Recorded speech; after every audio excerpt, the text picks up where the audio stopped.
Hello दोस्तों, आज हम लोग पढ़ रहे हैं पॉकेट जीके बुक से प्राचीन भारत प्राचीन भारत प्राचीन भारत के इतिहास के स्रोत।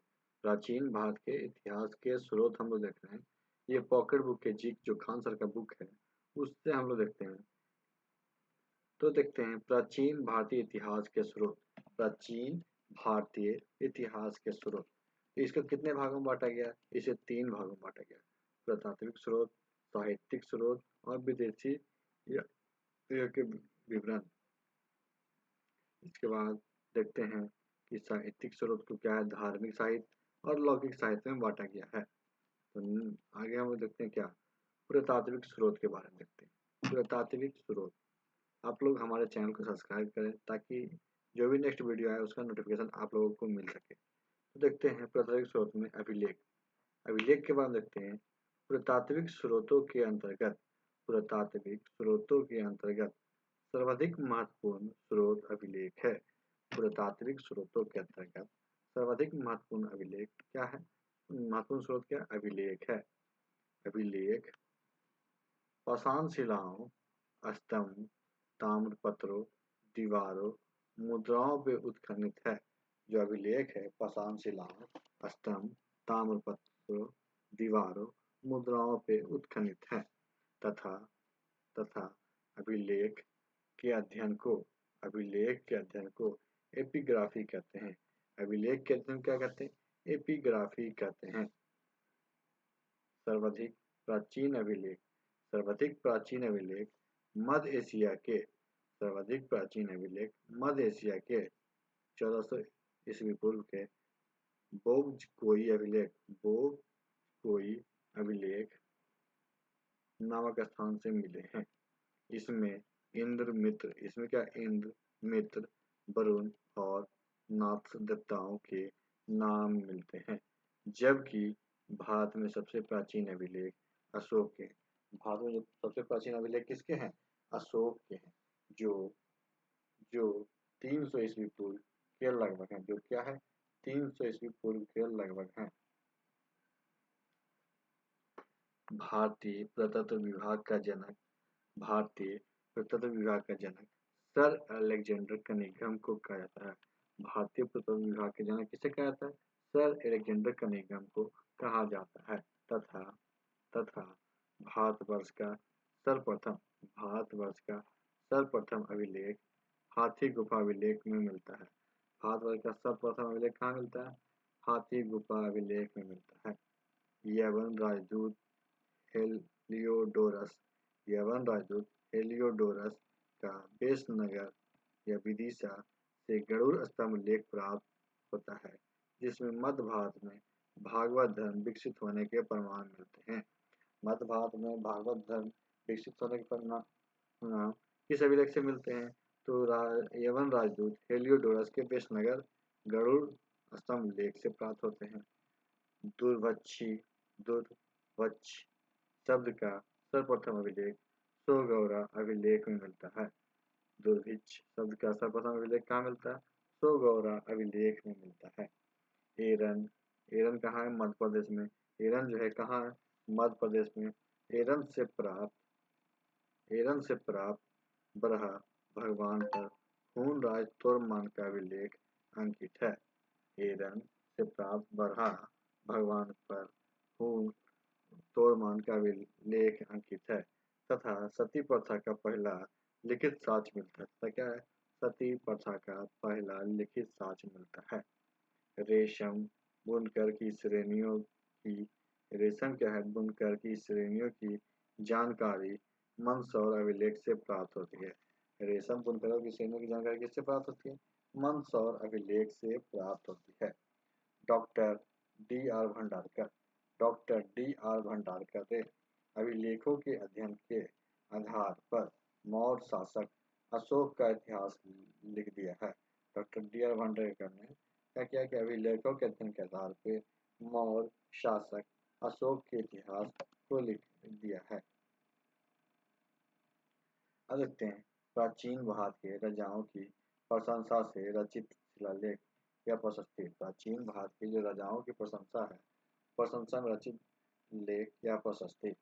तो देखते हैं प्रमुख अभिलेख। क्या देखते हैं? प्रमुख अभिलेख। अभिलेख क्या है? अभिलेख है शासक एवं अभिलेख की विशेषताएं। शासक एवं अभिलेख की विशेषताएं। हाथी गुफा अभिलेख। हाथी गुफा अभिलेख। तिथि रहित अभिलेख। कलिंग राजा खारवेल। जो हाथी गुफा अभिलेख है और उसके शासक की विशेषता क्या है? कलिंग राजा खारवेल शासक के बारे में है। जूनागढ़ गिरनार अभिलेख। जूनागढ़ गिरनार अभिलेख। रुद्रदाम शासक रुद्रदाम। इससे क्या मिलता है? सुदर्शन झील के बारे में जानकारी मिलती है। इससे क्या है? सुदर्शन झील के बारे में जानकारी मिलती है। नासिक अभिलेख। नासिक अभिलेख से गौतमी पुत्र सातकर्णी। गौतमी पुत्र सातकर्णी तथा सातवाहनों की उपलब्धियां उपलब्धियां इससे मिलती है। प्रयाग स्तंभ लेख। प्रयाग स्तंभ अभिलेख। समुद्रगुप्त इनकी दिग्विजय की जानकारी मिलती है। समुद्रगुप्त क्या है? इन समुद्रगुप्त की दिग्विजयों की जानकारी मिलती है। ऐहोल अभिलेख। ऐहोल अभिलेख पुलकेशिन द्वितीय के अभिलेख है। ऐहोल अभिलेख से किसी जानकारी मिलती है? पुलकेशिन द्वितीय की। मंदसौर अभिलेख। मंदसौर अभिलेख से मालवा नरेश यशोवर्मन। किसका जानकारी मिलती है? मालवा नरेश यशोवर्मन। ऋषभ बुनकर की श्रेणियों की जानकारी। ग्वालियर अभिलेख।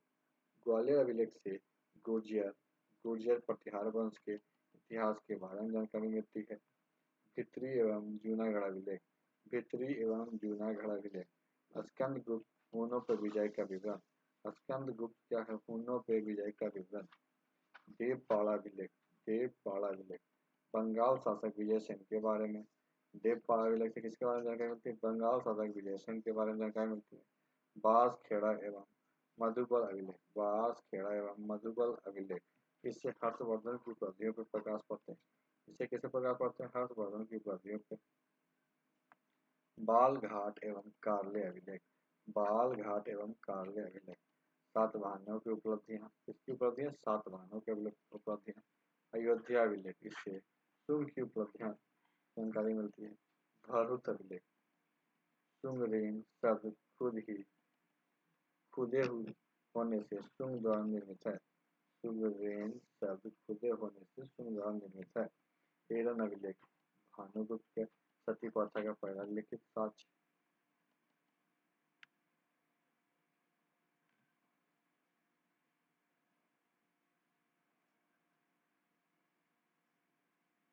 अब हम देखते हैं सिक्के के बारे में। सिक्के के बारे में पढ़ते हैं।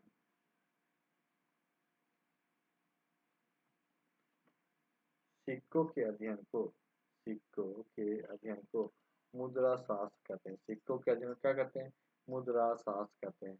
पुराने सिक्के तांबे चांदी सोने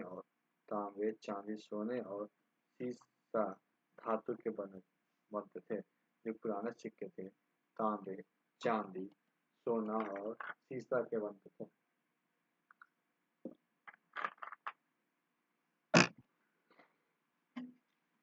जबकि प्राचीनतम सिक्का को आहत सिक्के कहा जाता है। प्राचीनतम सिक्के को क्या कहता है? आहत सिक्के कहा जाता है।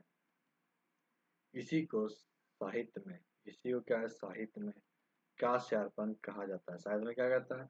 कांस्यार्पण कहा जाता है।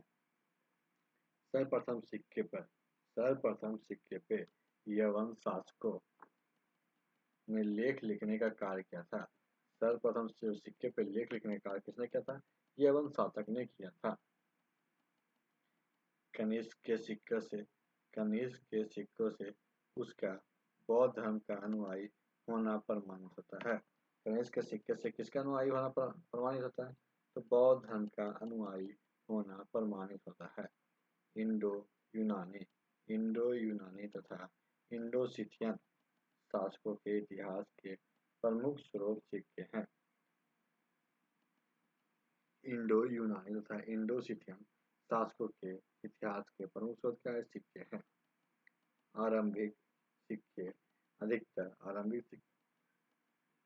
अधिकतर चांदी के होते थे। जबकि तांबे के सिक्के बहुत कम थे। तांबे के सिक्के क्या थे? बहुत कम थे। ये सिक्के पंचमार्क सिक्के कहलाते थे। पंचमार्क सिक्के कहलाते थे। रोमन सिक्के अरिकमेंडू पांडिचेरी के पास से प्राप्त हुए। रोमन सिक्के कहाँ से प्राप्त हुए? अरिकमेंडू से प्राप्त हुए हैं। उत्तर भारतीय मंदिरों की उत्तर भारतीय मंदिरों की कला शैली नागर शैली कहलाती है। कला शैली क्या कहलाती है? नागर शैली कहलाती है। व दक्षिण भारतीय मंदिरों की कला शैली द्रविड़ शैली कहलाती है। जबकि दक्षिणायन के वे मंदिर जिसमें नागर एवं द्रविड़ दोनों शैलियों का प्रयोग हुआ है वे बेसनगर शैली के मंदिर कहलाते हैं। तो क्या कहलाते हैं? बेसनगर शैली के मंदिर कहलाते हैं।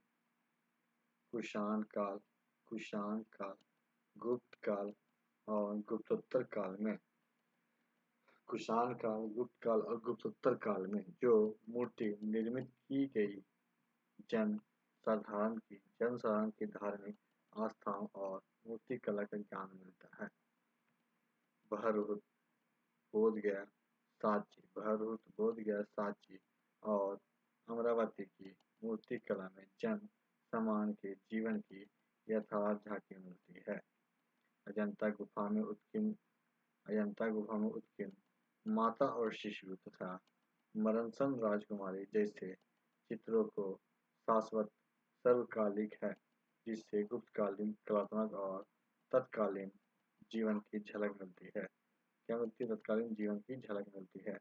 अब हम देखते हैं साहित्यिक स्रोत। साहित्यिक स्रोत में देखते हैं वैदिक साहित्य। साहित्यिक स्रोत में हम लोग क्या देखते हैं? वैदिक साहित्य। इसके अंतर्गत क्या है? वेद तथा इससे संबंधित ग्रंथ, पुराण, महाकाव्य, स्मृति आदि हैं। भारत के सबसे प्राचीन ग्रंथ वेद का शाब्दिक अर्थ ज्ञान है। भारत का जो सबसे प्राचीन ग्रंथ वेद, उसका शाब्दिक अर्थ क्या ज्ञान है। श्रवण परंपरा में सुरक्षित होने के कारण इसे श्रुति भी कहा जाता है। श्रवण परंपरा में सुरक्षित होने के कारण इसे क्या कहता है? श्रुति भी कहा जाता है। वेदों के संकलन करता महर्षि कृष्ण द्वैपायन वेद व्यास को माना जाता है। वेदों के संकलन करता किसे माना जाता है? महर्षि कृष्ण द्वैपायन वेद व्यास को माना जाता है। वेद कुल 4 हैं। वेद कुल कितने? 4 हैं। ऋग्वेद, सामवेद, यजुर्वेद तथा अथर्ववेद। ऋग्वेद, सामवेद, यजुर्वेद तथा अथर्ववेद।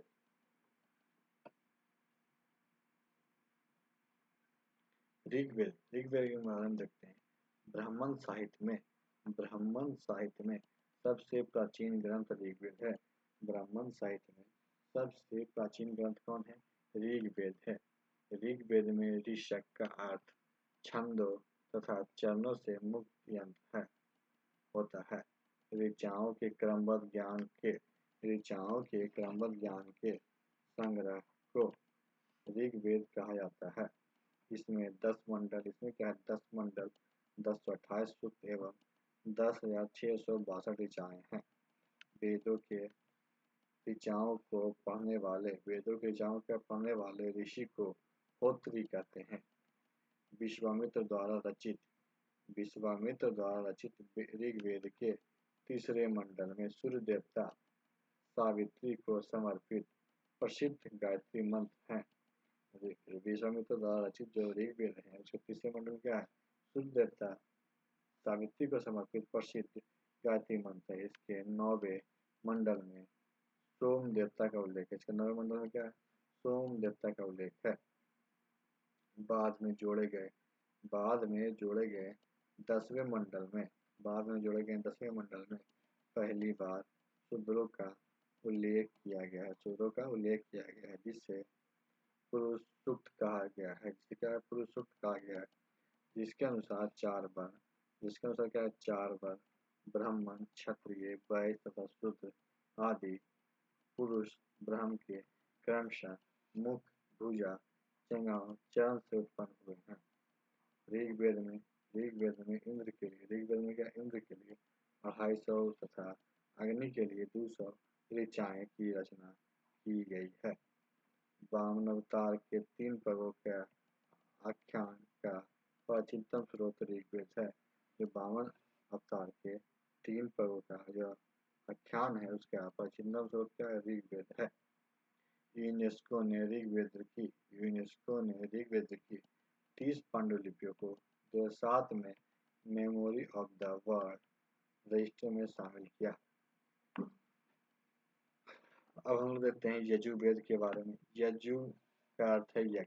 यजु का अर्थ क्या है? यज्ञ। यजुर्वेद में यज्ञों के नियम एवं विधि विधान का संकलन मिलता है। यजुर्वेद में क्या है?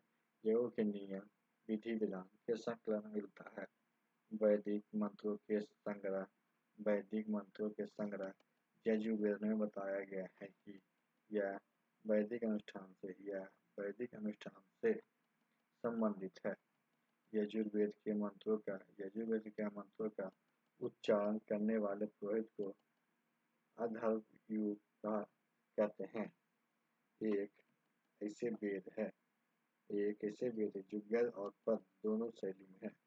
यजुर्वेद कर्म कांड प्रधान है। यजुर्वेद क्या है? कर्म कांड प्रधान है। ये 2 भाग में है। इसके 2 भाग हैं। इससे कितने भाग हैं? 2 भाग। कृष्ण यजुर्वेद और शुक्ल यजुर्वेद। कृष्ण यजुर्वेद और शुक्ल यजुर्वेद। सामवेद। सामवेद का शाब्दिक अर्थ है ज्ञान तथा संगीत। साम का शाब्दिक अर्थ क्या है? ज्ञान तथा संगीत। इसमें मुक्तः यज्ञों के अवसर, इसमें क्या है? मुक्तः यज्ञों के अवसर पे गाए जाने वाले मंत्रों ऋचाओं का संकलन है। इसके मंत्रों को गाने वाले उद्गाता कहलाता है। इसे भारतीय संगीत का जनक कहा जाता है। इसे क्या कहता है? भारतीय संगीत का जनक कहा जाता है। सामवेद में कुल 1875 ऋचाएं। सामवेद में कुल क्या 1875 ऋचाएं हैं, जिसमें से 75 के अतिरिक्त शेष ऋग्वेद से ली गई है। अथर्ववेद, गंधर्ववेद इसकी प्रमुख शाखाएं हैं। कौमुदी, जैमिनी तथा रणयधि इनकी जो प्रमुख शाखाएं क्या है? कौमुदी, जैमिनी और रामायणी। अथर्ववेद, अथर्व नामक ऋषि इसके प्रथम दृष्टा हैं। अथर्व नामक ऋषि क्या है? प्रथम दृष्टा हैं। इन्हीं के नाम पर इसे अथर्ववेद कहा गया तथा इसके दूसरे दृष्टा रचयिता अंग ऋषि थे। इसे अथर्ववागीश वेद भी कहा जाता है। इसे भैजस वेद भी कहा जाता है। इस वेद में सर्वप्रथम सती प्रथा का उल्लेख किया गया। इस वेद में क्या है? सर्वप्रथम सती प्रथा का उल्लेख किया गया है। इसकी रचना सबसे अंत में हुई। इसकी रचना क्या है? सबसे अंत में हुई। इसमें कुल 20 कांड, 731 सूक्त एवं 5987 मंत्र हैं। इसमें लगभग 1200 ऋचाएं ऋग्वेद से उद्धृत है। इसमें कितने 1200 ऋचाएं जो हैं मंत्र ऋग्वेद से उद्धृत है।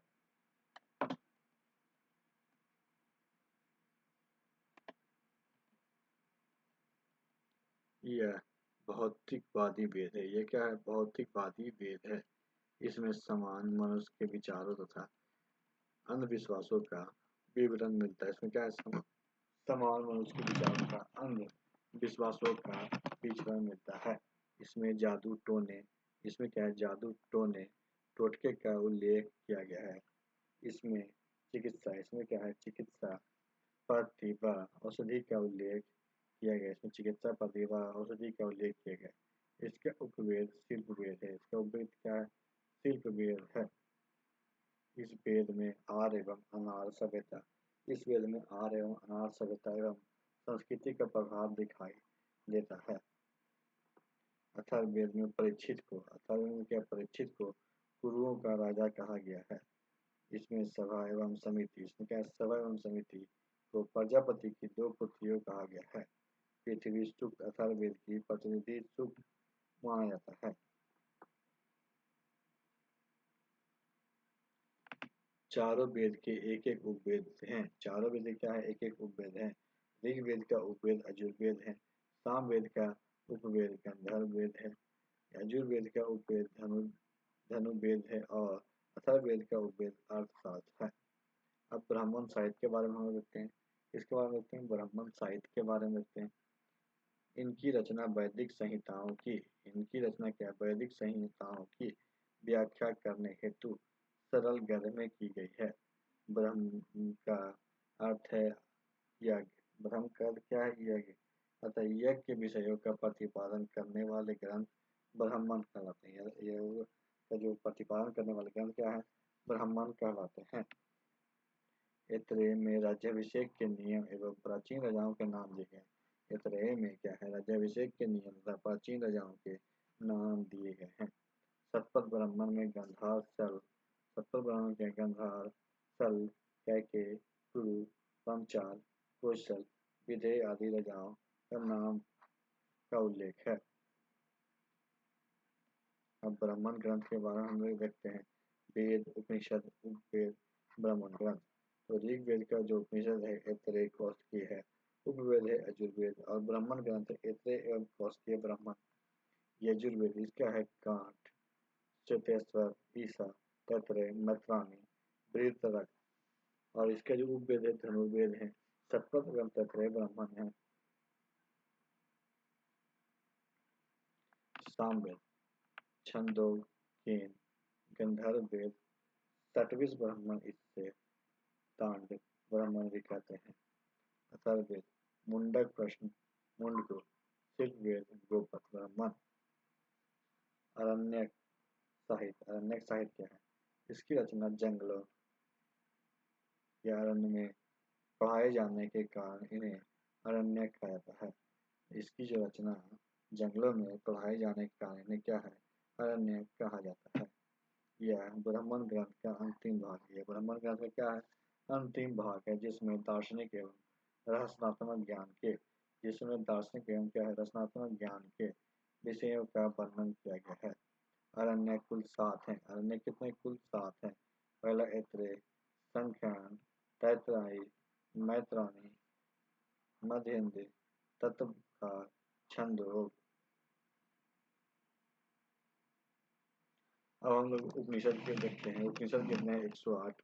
उपनिषद का अर्थ है उपसमित निष्ठापूर्वक उपसमित निष्ठापूर्वक सद बैठना अर्थात दार्शनिक व रचनात्मक ज्ञान के लिए गुरु के समीप निष्ठापूर्वक बैठना। इसे वेदांत भी कहा जाता है क्योंकि यह वेदों के अंतिम भाग है। इसका संबंध दर्शन शास्त्र से है। इसका संबंध किससे? दर्शन शास्त्र से है। उपनिषद मुक्ता उपनिषद क्या? मुक्ता ज्ञान मार्गी रचनाएं हैं। उपनिषद मुक्ता ज्ञान मार्गी रचनाएं हैं। उपनिषद की कुल संख्या 108 मानी गई है किंतु प्रामाणिक उपनिषद 12 है। किंतु कितना प्रामाणिक उपनिषद? 12 है। 12 उपनिषद एक में इस केन कंठ प्रश्न मुंडक मांडुक तैतरानी ऐतरेय छंदोग चेतास्वर कैस्की बृहद्रथ ये 12 क्या है? उपनिषद हैं। शंकराचार्य ने आरंभिक 10 उपनिषद का भाष्य लिखा है। शंकराचार्य ने क्या है? आरंभिक 10 उपनिषद का क्या भाष्य लिखा है? कठोपनिषद में यवन व नचिकेता का संवाद है। छंदोग उपनिषद में बौद्ध धर्म का पंचशील सिद्धांत व कृष्ण में प्राचीनतम उल्लेख मिलता है। भारत का राष्ट्रीय आदर्श बाघ सत्यमेव जयते मुंडकों से लिया गया है। जलबुलोपनिषद में चारों आश्रम व्यवस्था का उल्लेख मिलता है। ऐतरेय उपनिषद में बौद्ध धर्म का अष्टांगिक मार्ग का उल्लेख है।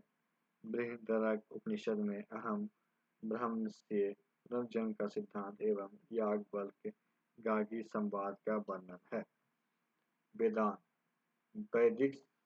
वैदिक साहित्य को समझने हेतु इसकी रचना की गई है। इसकी संख्या 6 है। वेदांत की संख्या कितने? 6 है।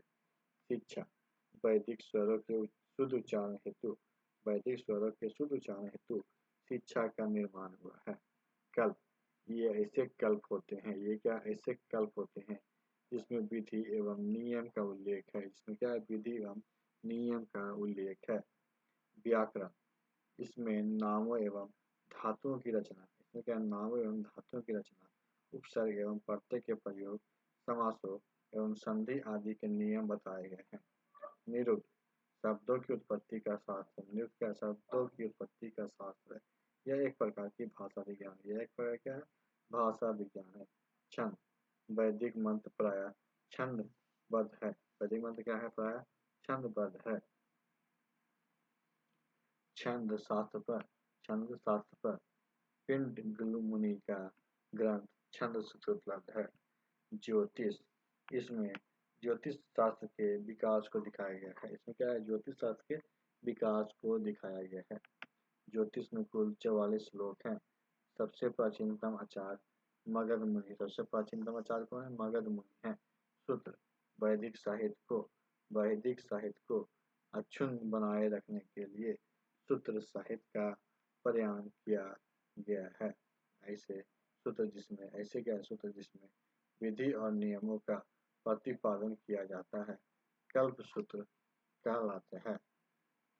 कल्प सूत्र 3 भाग, कल्प सूत्र कितने 3 भाग, स्रोत सूत्र याग संबंधी नियम, गृह सूत्र लौकिक एवं पारलौकिक कर्तव्य का विवेचन,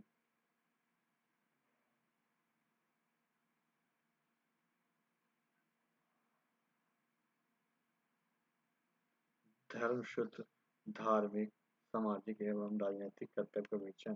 धर्म सूत्र क्या है धार्मिक सामाजिक एवं राजनीतिक कर्तव्य का विवेचन। प्रमुख सूत्रकारों में गौतम, पादयायन, आपस्तम्ब, वशिष्ठ आदि के नाम विशेष रूप से उल्लेखनीय है।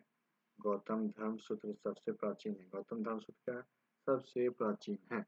पुराण पुराण का शाब्दिक अर्थ है प्राचीन आख्यान होता है। पुराण का जो शाब्दिक अर्थ क्या है प्राचीन आख्यान होता है। पुराणों की संख्या 18 है। पुराणों की रचना लोमहर्ष एवं उग्रश्रवा ने की थी। पुराणों की रचना किसने की थी लोमहर्ष एवं उग्रश्रवा ने की थी। 5वीं से 4वीं शताब्दी ईस्वी में 5वीं से 4वीं शताब्दी ईस्वी में पुराण ग्रंथ अस्तित्व में आ चुके थे। अमरकोश में पुराणों के 5 विषय बताए गए हैं। मार्कंडेय, ब्राह्मण, वायु, विष्णु, भागवत और मत्स्य सबसे प्राचीन पुराण है। वायु पुराण गुप्त वंश, विष्णु पुराण मौर्य वंश और मत्स्य पुराण आंध्र सातवाहन से संबंधित है। मत्स्य, वायु, विष्णु, भागवत, ब्राह्मण पुराण में ही राजाओं के वंशावली पाई जाती है।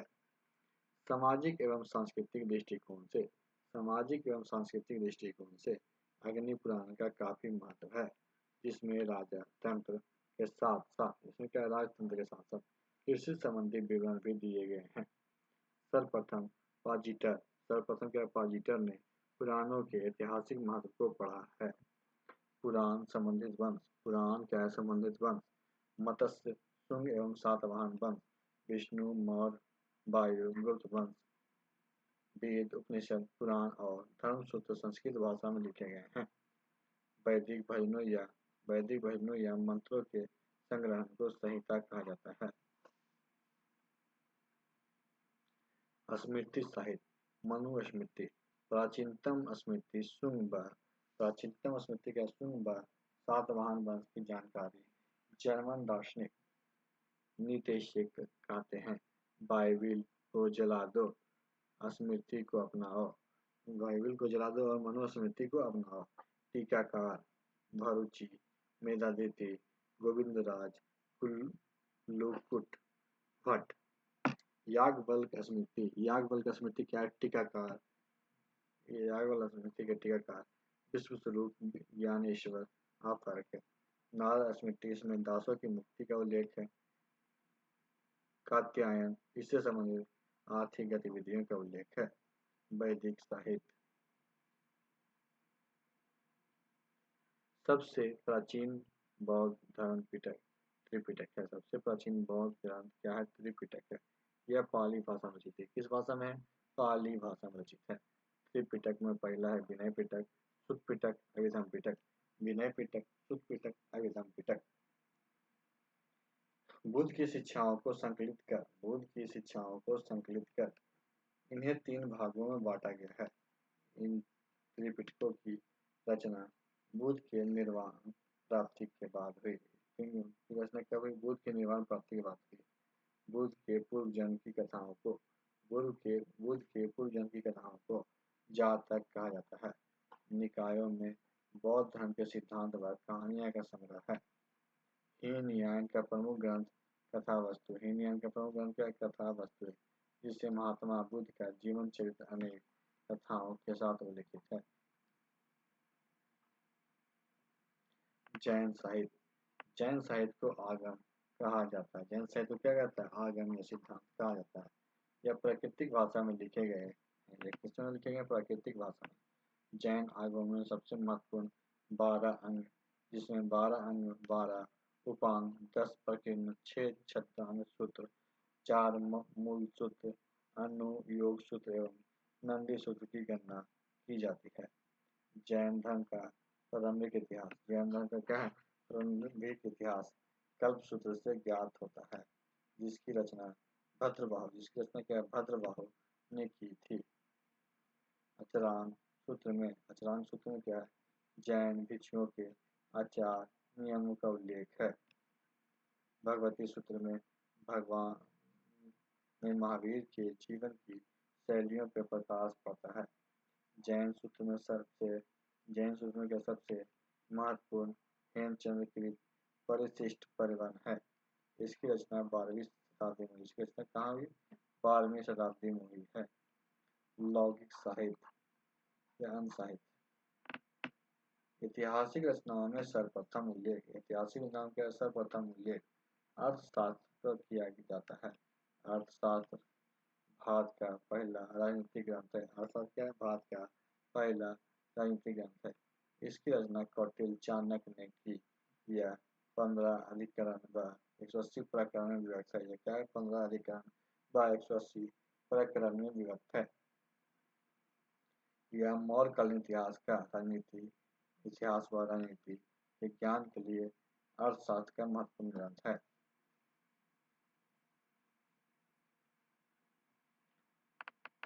संस्कृत साहित्य में ऐतिहासिक रचनाओं में सर्वाधिक महत्वपूर्ण कश्मीरी कवि कल्हण द्वारा रचित राजतरंगिणी है।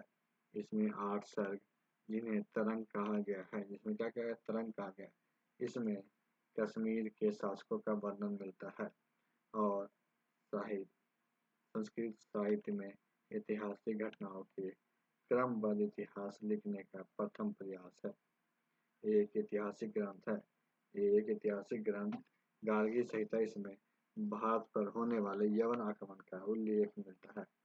अष्टाध्यायी व्याकरण की प्रथम पुस्तक जिसके लेखक पाणिनि है। इसमें पहली बार लिपि शब्द का प्रयोग किया गया है। इसमें मौर्य के पूर्व का इतिहास तथा मौर्य काल के राजनीतिक अवस्था की जानकारी प्राप्त होती है। 13वीं शताब्दी के आरंभ में क्या अरब लोगों ने अरबी में सिंध का इतिहास लिखा, जिसका फारसी अनुवाद चंचनामा नामक पुस्तक में विदेशी यात्रियों के विवरण विदेशी यात्रियों से मिलने वाले प्रमुख जानकारी, भारत में आने वाले विदेशी यात्रियों एवं लेखकों के विवरण से भी हमें भारतीय इतिहास को जानने में सहायता मिली, जिसमें अनेक यूनानी, रोमन, अरबी और चीनी यात्री सम्मिलित हैं।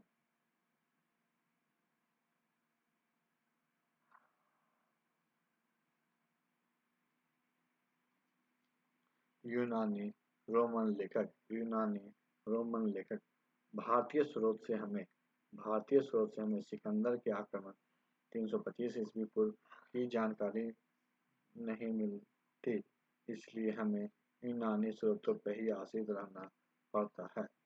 सिकंदर का समकालीन एक भारतीय राजा सेंड्रोकोटस का नाम मिलता है। सिकंदर के समकालीन भारतीय राजा कौन है?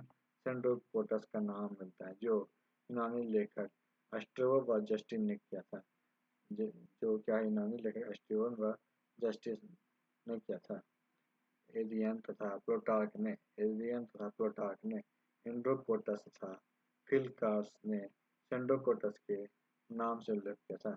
एरियन तथा प्लूटार्क उसने क्या एंड्रोकोटस और फिलकार्स ने क्या सेंड्रोकोटस के नाम उल्लेख किया था। एस्ट्रोगो, डियोडोरस, प्लिनी और एरियन नामक यूनानी विद्वान क्लासिकल लेखक के रूप में जाने जाते हैं। टेशियंस या ईरानी वैद था। हेरोडोटस से इतिहास का पिता कहा जाता है। हेरोडोटस क्या कहता है? इतिहास का पिता कहता है। अपनी पुस्तक हिस्टोरिका 5वीं शताब्दी ईस्वी पूर्व में लिखी है। इसमें भारत फ्रांस के संबंध का वर्णन है। नियाकर्स, आंद्रोस्क्रिप्ट, अरिस्टोबुलस ये सभी लेखक सिकंदर के समकालीन व इनका विवरण अधिक प्रामाणिक विश्वसनीय था। टॉलमी क्या है? दूसरी शताब्दी में भारत का भूगोल नामक पुस्तक लिखी। टॉलमी की जियोग्राफी व पेरिप्लस ऑफ द एशियन सी नामक पुस्तक लिखी। भारतीय बंदरगाहों व व्यापारिक वस्तुओं का वर्णन है। डायोनिसियस, मिस्र नरेश टॉलमी फिलिप्स के राजदूत के रूप में अशोक के दरबार में आया था। डाइमेकस सीरियन राजा एंटियोकस प्रथम के राजदूत के रूप में बिंदुसार के दरबार में रहा था। मेगास्थनीज सेल्यूकस निकेटर के राजदूत के रूप में 14 वर्षों तक चंद्रगुप्त मौर्य के दरबार में रहा। इसकी पुस्तक इंडिका से मौर्यकालीन समाज व संस्कृति के में बताया गया है। प्लिनी, इसकी पुस्तक नेचुरल हिस्टोरिका। प्लिनी की जो पुस्तक है नेचुरल हिस्टोरिका यह लैटिन भाषा में, किस भाषा में? लैटिन भाषा में, जिसमें भारत व इटली के मध्य होने वाले व्यापार, वनस्पतियों व खनिजों का वर्णन है। चीनी लेखक, यात्रियों का विवरण। भारत में आने वाले अधिकांश चीनी यात्री क्या थे? बौद्ध मतानुयायी थे। इसमें प्रमुख है फाहियान।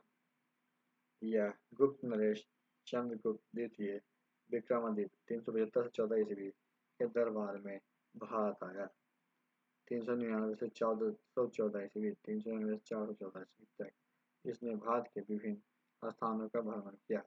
उसने गुप्तकालीन भारत का सामाजिक, धार्मिक तथा आर्थिक स्थिति का विवरण दिया। हेनशांग 7वीं शताब्दी में हर्ष के शासनकाल में भारत आया।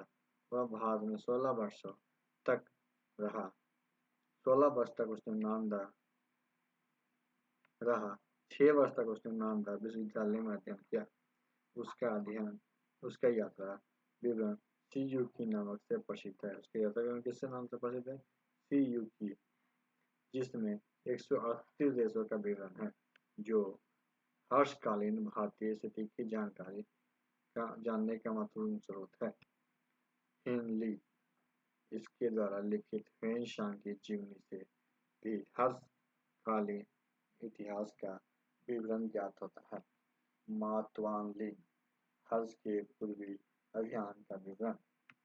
युद्ध सिंह 7वीं शताब्दी के अंत में भारत आने वाला इस चीनी यात्री ने नालंदा तथा विक्रमशिला विश्वविद्यालय और अपने समय की भारतीय स्थिति का वर्णन किया है।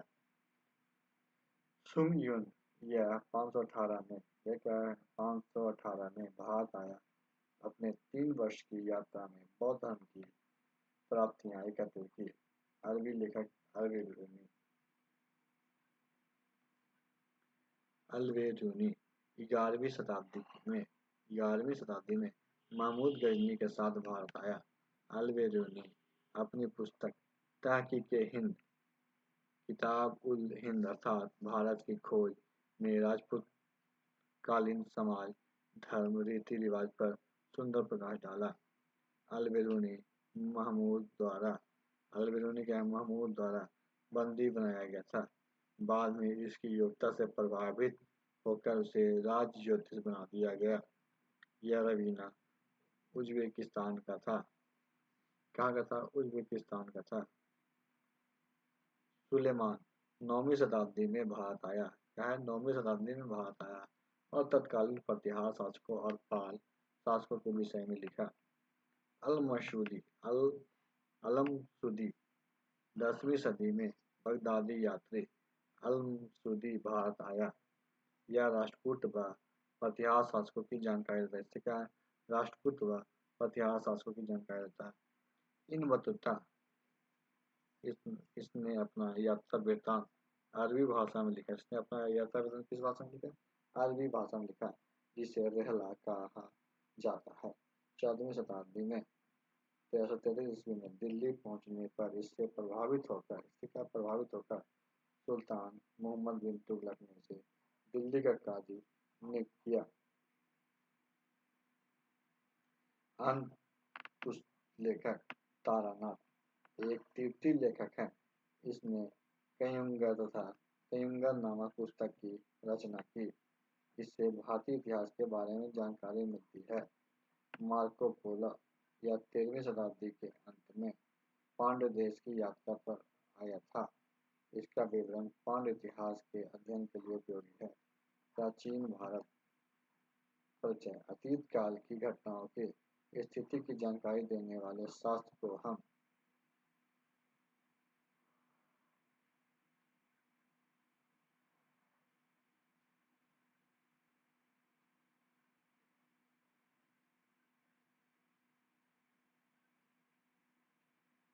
इतिहास कहते हैं तथा प्राचीन भारतीय इतिहास के विशद सामग्री को सर्जन एवं समझने योग्य बनाने के लिए इतिहासकारों ने इसे 3 भागों में बांटा है। पहला प्रागैतिहासिक काल, आदि ऐतिहासिक काल, ऐतिहासिक काल। प्रागैतिहासिक काल इसे देखते हैं। इस काल के इतिहास पूर्णतः इस काल में क्या इतिहास है? पूर्णतः पुरातात्विक साधनों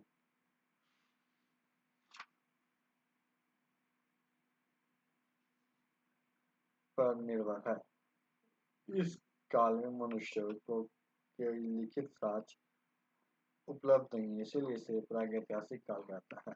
इस काल में क्या मनुष्यों को कोई लिखित साक्ष्य उपलब्ध नहीं है। आदि ऐतिहासिक काल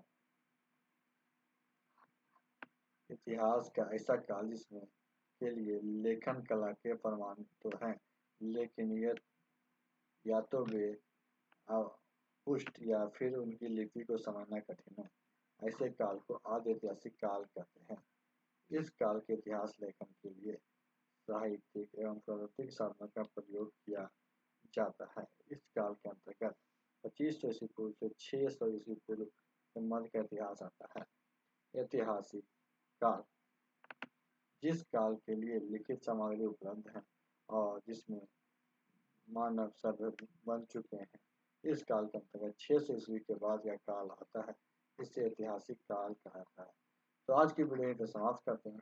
नेक्स्ट वीडियो में हम लोग प्राग ऐतिहासिक काल पढ़ेंगे। तो आज की वीडियो को समाप्त करते हैं। वीडियो को लाइक कीजिएगा, दोस्तों को शेयर कीजिएगा और हमारे चैनल को भी सब्सक्राइब कीजिएगा। वीडियो देखने के लिए आपका धन्यवाद।